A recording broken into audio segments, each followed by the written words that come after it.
They went inside Grandpa's shed after 60 years. What they found made them call 911. They opened an old shed that had been locked for over 60 years. But what they found inside changed everything they thought they knew about their family and the past. What was their grandfather hiding? A memory, a secret, or something far more dangerous? Find out right now. Subscribe, leave a like, and tell us in the comments where you're watching from. The small town of Greenfield was quiet under the late fall sun as Andrew Stevens drove his old pickup truck into the gravel driveway. Dust rose behind him, swirling in the cool air before landing on the forgotten wooden porch of his grandfather's house. For a long time, he sat there with his hands on the steering wheel, looking at the old house that had been the center of every summer when he was a child.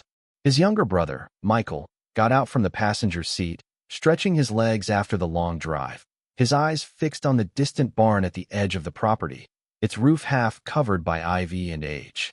"It hasn't changed much," Michael said softly. Andrew nodded slowly.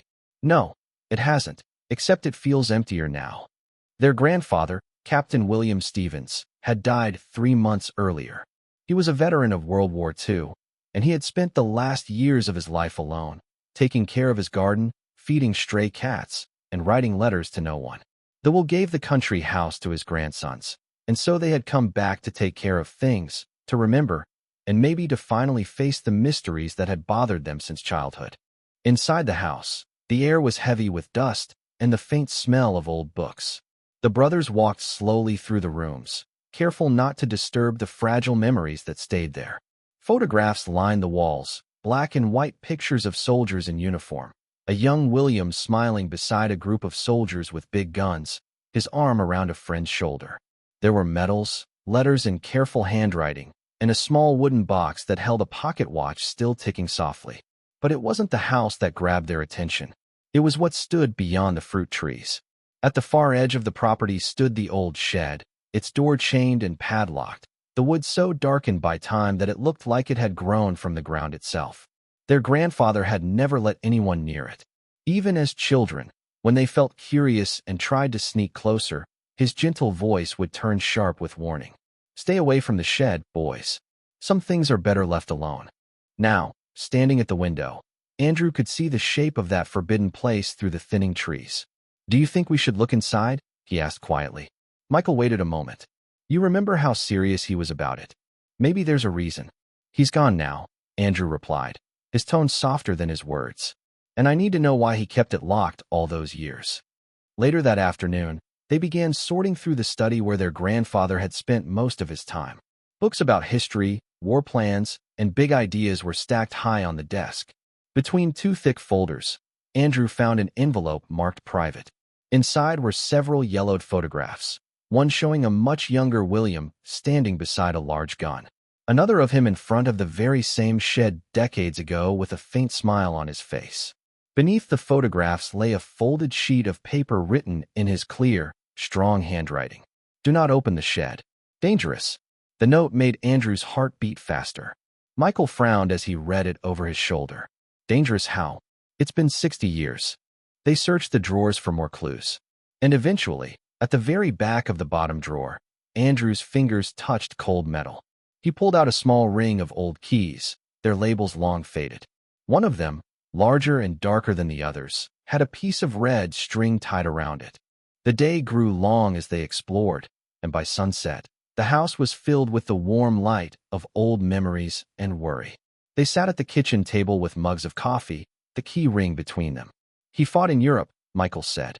"Maybe he brought something back. Something he shouldn't have." Andrew looked up quickly. "You think there's a weapon in there?" Michael shrugged. "I don't know. Maybe it's just junk, but why would he keep it locked for so long?" Outside, the last rays of light stretched over the fruit trees, and the shed stood in shadow against the fading sky like a guard of secrets. The sound of wind through the trees was the same as it had been when they were boys, but now it carried an edge, like a whisper they couldn't quite understand. That night, Andrew couldn't sleep. He walked through the hallways, listening to the creaks of the old house. In the study, he stood by his grandfather's chair, touching the worn leather armrest, imagining the old man sitting there in silence for hours, guarding something that no one else could know. The warning note echoed in his mind. "Do not open. Dangerous." But there was something else in those words. A sense of protection, perhaps even guilt. The next morning, mist hung on the fields as the brothers stood before the shed. The air smelled of damp dirt and pine. Andrew held the key ring tightly, his breath visible in the cold. "You sure about this?" Michael asked one last time. Andrew gave a small nod. "He left it for us. Maybe he wanted us to know the truth." They walked through the tall grass, the sound of their boots quieted by the dew. The closer they came, the stronger the smell of rust and old wood became. The shed stood large before them, its padlock rusted but still whole. Andrew ran his fingers over the metal, feeling decades of neglect. He tried one key after another, each rattling without working, until finally the one with the red string slid into the lock. For a moment, neither spoke. The air felt heavier, almost weighting. Andrew turned the key slowly. A soft click broke the silence. The chain slipped loose, clattering against the door. Michael breathed out, his breath shaking. "We're really doing this," he whispered. Andrew pushed the door slightly, and it groaned in protest, opening just an inch. Dust spilled out like smoke, carrying the smell of oil and time. Inside, darkness waited. Whatever secrets their grandfather had buried here, they were about to be dug up. The brothers exchanged a final glance, half fear, half determination. Then together they stepped closer as the door creaked wider, the dim light of morning stretching into the shadows. The past, silent for 60 years, was about to speak. The door stood half open, breathing out the cold smell of metal and age. Andrew waited on the doorstep, his hand still on the key that had turned so easily, as if the lock had been waiting for this moment. Michael leaned forward, looking into the gloom. "We need light," he said quietly. Andrew nodded and went back to the house to grab a flashlight. When he returned, they stood together before the shed, the beam shaking slightly in Andrew's hand. The light cut through the darkness, showing wooden beams heavy with spider webs, the floor thick with dust, and the faint shape of something large under a torn canvas at the far end. They stepped inside. The air was still, hard to breathe. Every sound they made seemed too loud. The crunch of gravel under their boots, the creak of the old boards. Michael reached out to touch one of the shelves lined with jars, each filled with small rusted tools, old bolts, and containers without labels. "Looks like he worked here once," he said under his breath. But Andrew's eyes were fixed on the object under the tarp. It was too big to be furniture, too carefully placed to be forgotten. He moved closer, running his hand over the canvas. The texture was rough and stiff, hardened with decades of neglect. "Wait," Michael said, catching his brother's arm. "Maybe we shouldn't." Andrew pulled the cover away before he could finish. Dust exploded into the air, and the flashlight beam caught the dull shine of metal beneath. For a heartbeat, neither of them spoke. Then Michael whispered, "What the heck is that?" The object was huge, solid, and clearly from the military. A long, cold barrel stretched toward the door, resting on a carriage with heavy wheels. The faded emblem of the U.S. Army was barely visible on the side. They stepped back, the weight of understanding sinking in. "It's a cannon," Andrew said finally. "A field gun." Michael swallowed hard. "What's it doing here?" His voice was shaking now. Andrew moved the flashlight slowly across the room, showing more wooden crates stacked against the wall, marked with military stamps. "Ammunition, handle with care." Some were split open, showing rusted shells inside. "He kept all this here for 60 years. The brothers stared at each other in disbelief.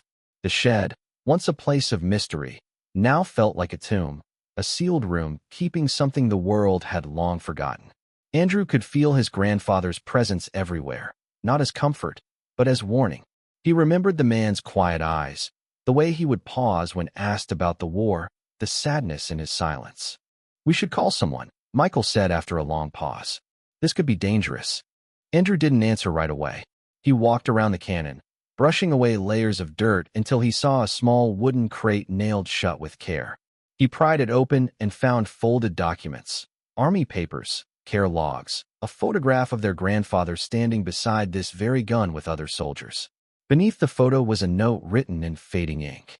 "Preserve it, not as a weapon, but as a memory." The words hit him like a blow. He didn't hide it out of guilt, Andrew said softly. He was protecting it. Michael frowned. "Protecting it from what?" "From us." Andrew shook his head. "Maybe from being forgotten. Maybe from being destroyed." But even as he said it, he noticed the rusted shells stacked nearby. Some cracked open, leaking faint chemical dust. His stomach tightened.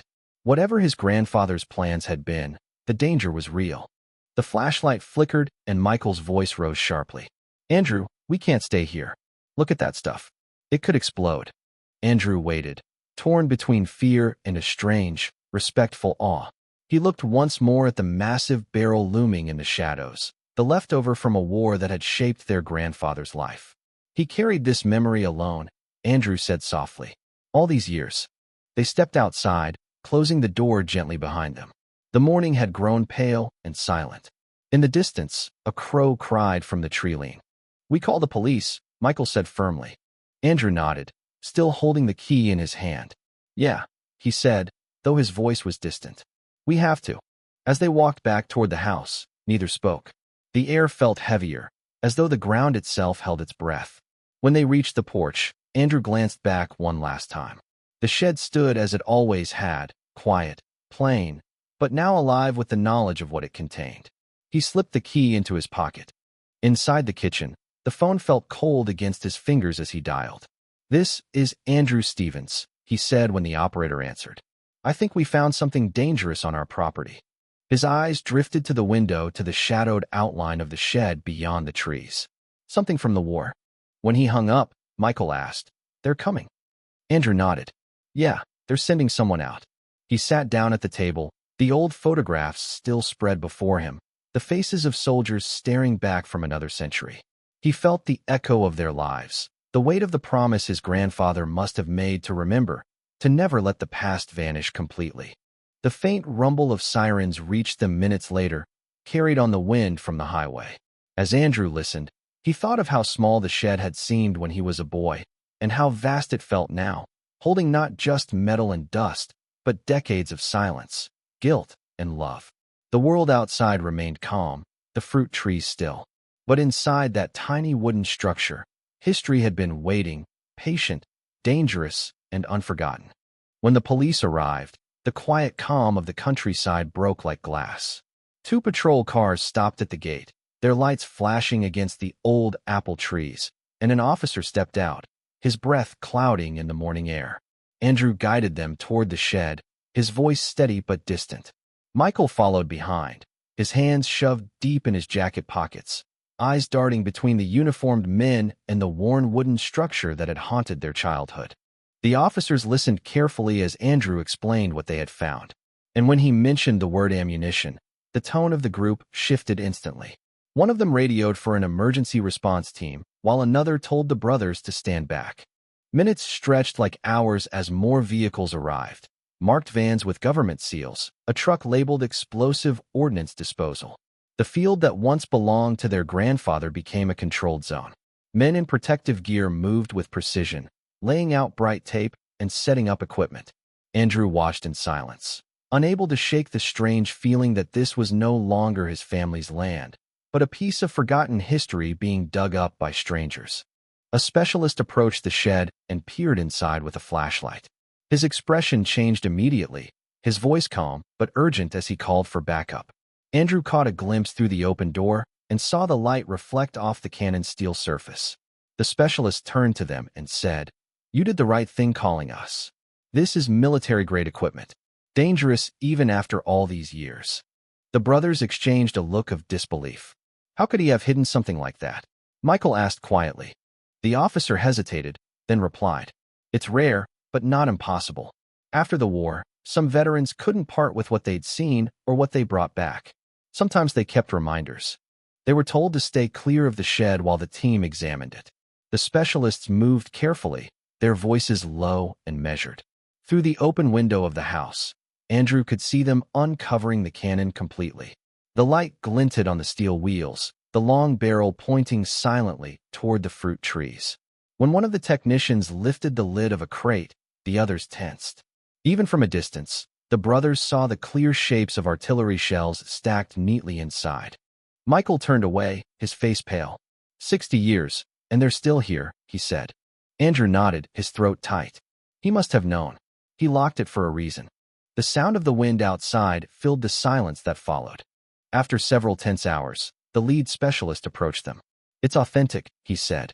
A 105mm M2A1 howitzer used during the European campaigns. Your grandfather must have been part of an artillery division. Andrew looked down at his hands, trying to remember all the stories his grandfather had refused to tell. He was a captain, he said. He never talked about the war. Not once. The specialist nodded slowly. Most of them didn't. But what he did hear, it wasn't ordinary. These shells could have gone off with a single spark. If you hadn't called, this might have ended differently. By evening, the scene had transformed again. The area was lit by floodlights as the ammunition was carefully removed, each shell placed into strong containers. Andrew and Michael stood on the porch, watching in silence. Their property looked like a movie set, but the fear in their chests was real. The team leader approached once more and handed them a clipboard. You'll need to sign this, he said. The ordnance will be transferred to a military facility for disposal. The cannon will likely go to a museum for preservation. Andrew hesitated before signing. A museum? He asked. Yes, the man replied. It's an important piece of history. Someone took great care of it. He looked back toward the shed where the last of the crates was being carried out. Your grandfather must have been determined to protect it. When the vehicles finally left and the lights faded, the brothers were alone again. The field was quiet, the night colder than before. The shed, now empty, seemed smaller somehow. Andrew walked inside, his flashlight sweeping over the dusty floor. The space that once felt alive with secrets now felt hollow. Only faint outlines on the ground remained where the cannon's wheels had rested. He found the note again, his grandfather's handwriting faint but clear. Preserve it, not as a weapon, but as a memory. He stood there for a long time, the paper shaking slightly in his hand. Michael stepped into the doorway. They said it's going to a museum, he said softly. Maybe that's what he wanted all along. Andrew didn't answer right away. He looked around the shed, imagining his grandfather in this same spot decades earlier, closing the door one last time, burdened with memories too heavy to share. He carried the war with him every day, Andrew finally said. He locked it up because he couldn't let it go. Outside, the moon rose high, casting pale light across the fruit trees. The brothers stood side by side, staring at the dark shape of the empty shed. It felt like the end of something vast and unspoken. We should come back tomorrow, Michael said quietly.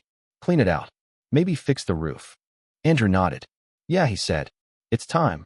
As they walked back to the house, the night seemed softer, the air lighter. The distant hum of crickets replaced the sound of engines. And for the first time in days, the brothers felt peace creeping back into the silence. Yet deep down, Andrew knew the real work was only beginning. Not the cleaning of the shed, but the uncovering of a man's life hidden beneath layers of history, guilt, and love. The next morning dawned gray and quiet, the kind of morning that seemed to carry the weight of memory in the air itself. Andrew woke before sunrise and sat by the kitchen window, staring out at the field where government trucks had stood only hours ago. The shed, now empty, was still visible through the mist. It looked harmless again, like any other old structure on forgotten farmland. Yet he knew better. The silence it held now was not the same as before. It was the silence that followed discovery, the kind that leaves behind more questions than answers. Michael joined him at the table, rubbing the sleep from his eyes. You didn't sleep, he said softly. Andrew shook his head. I kept thinking about him, about why he did it. They spent the early hours sorting through the rest of the study, hoping to find something that would explain their grandfather's choice. In one of the drawers, hidden beneath old maps and postcards, Michael found a small box wrapped in faded cloth. Inside was a stack of letters, all addressed to Captain William Stevens, 4th Field Artillery Battalion. The envelopes were unopened, sealed with time. Andrew carefully tore one open and began to read. The letter was from a soldier named James Harper, dated 1945. Will, I don't know how much longer we can hold out. They're talking about destroying the guns before we retreat. You said you'd rather keep them as proof of what we've done. Maybe you're right. Maybe someone needs to remember. Andrew looked up from the letter, his voice barely a whisper. He didn't steal it. He saved it. They read through more letters, each one painting a clearer picture of a man torn between duty and conscience. Their grandfather had been ordered to destroy his artillery unit's equipment as the war ended. But he couldn't. Instead, he smuggled one piece home, believing that preserving it was his way of honoring those who had fallen beside it. The war had ended, but for him it never truly stopped. Among the papers, they found a small journal, its cover worn and edges frayed. The first pages were filled with coordinates, dates, and names, records of battles fought long ago. But as the entries continued, the tone changed. The words became quieter, more thoughtful. "I dream of the gun every night," one entry read. "I see it standing in the fields, silent, waiting. It reminds me that peace is fragile and that forgetting is dangerous." Another passage written years later said simply, "I cannot let them take it. It's not a weapon anymore. It's a monument." The brothers read in silence, feeling the pieces fall into place. Their grandfather had lived with the burden of memory, unable to share it with anyone else. His secret had been both a promise and a punishment. The war had shaped him, and keeping that howitzer had been his way of ensuring that its story was not lost to time. Michael set the journal down carefully. "He was trying to protect us," he said. "He didn't want us to know the pain that came with it." Andrew nodded slowly, "But he also wanted us to understand. That's why he left the key." Later that day, a military historian from the State Museum arrived to speak with them. His name was Richard Lawson, a tall man with sharp eyes and a voice that carried the calm authority of someone used to handling the past with care. He introduced himself and asked to see the documents they had found. As he read through the journal and letters, his expression softened. "Your grandfather was remarkable," Lawson said finally. "Most men who served wanted to forget. He wanted to remember for everyone." He explained that the artillery piece was indeed a rare model, preserved in better condition than any they had on record.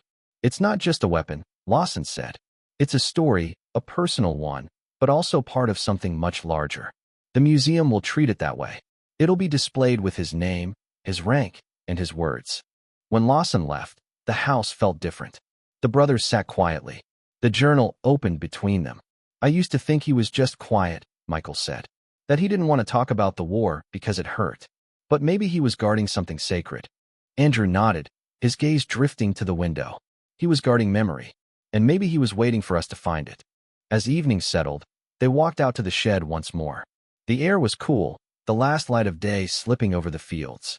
The space inside was bare, except for a faint outline on the floor where the gun had stood. Dust particles floated in the air like small ghosts of the past. Andrew ran his hand over the wooden wall, feeling the rough grooves carved by time. "This place used to scare me," he said quietly. "Now it feels like him." Michael smiled faintly. "Yeah, it does." They stood there until the first stars appeared, neither speaking, both listening to the quiet hum of the night. The shed no longer felt like a prison for secrets, but a safe place for truth. Their grandfather had not been hiding shame or danger. He had been holding on to something deeper, the memory of a generation that had given everything for peace. When they finally turned to leave, Andrew paused in the doorway and looked back one last time. "He kept his promise," he said softly, "and now we'll keep ours." The wind stirred the grass around them as they walked back to the house, the moon rising high above the fruit trees, watching over the land, where history had finally been set free. The morning of the exhibition dawned bright and clear, the kind of day that seemed to carry a sense of quiet resolution. The brothers drove along the winding Vermont roads toward the State Military Museum, the sky opening wide above them in soft shades of blue and gold. Neither spoke much during the drive. Words felt unnecessary. They had spent weeks working with the curators, sharing their grandfather's letters and journal, helping to piece together the story of Captain William Stevens, a man who had hidden not a weapon, but a memory of peace, hard-won and dearly paid for. When they arrived, the museum grounds were filled with people. Veterans in uniform, families with children, and local reporters had gathered to witness the unveiling of the newly restored howitzer. It stood proudly in the courtyard beneath an American flag, polished to a dull silver shine, the metal gleaming under the fall sun. The plaque at its base read, "In memory of Captain William Stevens, 4th Field Artillery Battalion, who carried the weight of war so the world would remember the cost of peace." Andrew felt a lump rise in his throat as he stood before the cannon. The noise of the crowd faded until all he could hear was the soft wind brushing through the trees. He imagined his grandfather standing there, quiet and humble, his cap in his hands, his eyes filled with the same bittersweet pride that now welled in Andrew's chest. For the first time, He truly understood that the old man hadn't been trying to keep them away from the past. He had been trying to protect them from its pain until they were ready to understand it. The museum director approached them and shook their hands warmly. "Your grandfather's story has already touched a lot of people," he said. "It reminds us that history isn't just about battles and victories. It's about the people who carried those memories forward." Michael smiled faintly. He would have liked that, he said. He always believed that memory was stronger than any weapon. The director nodded and stepped aside as a small crowd gathered for the dedication ceremony. A local veteran began to speak, his voice steady but filled with emotion. He told of soldiers who had returned from war, unable to let go of what they had seen, and of those who chose silence over words. He spoke of Captain Stevens as one of those men, someone who turned his silence into a form of remembrance. When the speech ended, the crowd bowed their heads for a moment of reflection. The only sound was the rustle of the flag above them, its colors bright against the pale sky. After the ceremony, Andrew and Michael stayed behind as the crowd dispersed. They walked slowly around the cannon, tracing the engraved letters on the plaque with their fingertips. "He finally got to tell his story," Andrew said quietly, "even if it took us to find it for him." Michael nodded, his voice low, "And we got to finish it." For a while they stood there in silence, surrounded by the echoes of history. When they left the museum and returned home, the fields looked different somehow, wider, calmer, at peace. The old shed stood empty, but no longer scary. Sunlight filtered through the cracks in the boards, casting long golden stripes across the floor. The air inside smelled of dry wood and quiet. Andrew placed the key to the lock on a small shelf by the door and stepped back. "It's done," he said. "He doesn't need to guard this place anymore." Michael nodded, smiling softly. Maybe now he can rest. That evening they sat on the porch, the sun sinking low behind the trees, painting the sky in deep orange and violet. The wind moved through the fruit trees, carrying the faint smell of apples and rain. Andrew leaned back in his chair, listening to the sounds of the countryside, the same sounds their grandfather had once listened to long after the world had gone quiet from war. In that fading light, the memories felt close. A man in uniform, his hands rough and steady, his eyes tired but kind. Andrew could almost hear his voice again, calm and certain, saying what he had once told them as children. Real peace isn't silence. It's remembering why the silence matters. Night settled over the land, and the stars began to appear one by one, scattered across the vast sky. The brothers sat together without speaking, watching as the first light of the moon touched the roof of the old shed. It no longer looked mysterious or frightening. It looked like what it had always been, a quiet monument to love, loss, and memory. The war was long over. The secret finally laid to rest, and the story of Captain William Stevens would live on, not in fear or shame, but in honor. Somewhere in the distance, an owl called, and the brothers turned toward the sound, smiling faintly. The past at last had found its peace. The story has come to an end, but its echo will remain for a long time. What do you think? Would you have done the same? Share your thoughts in the comments and tell us where you're watching from. Don't forget to like the video and subscribe for more powerful stories ahead.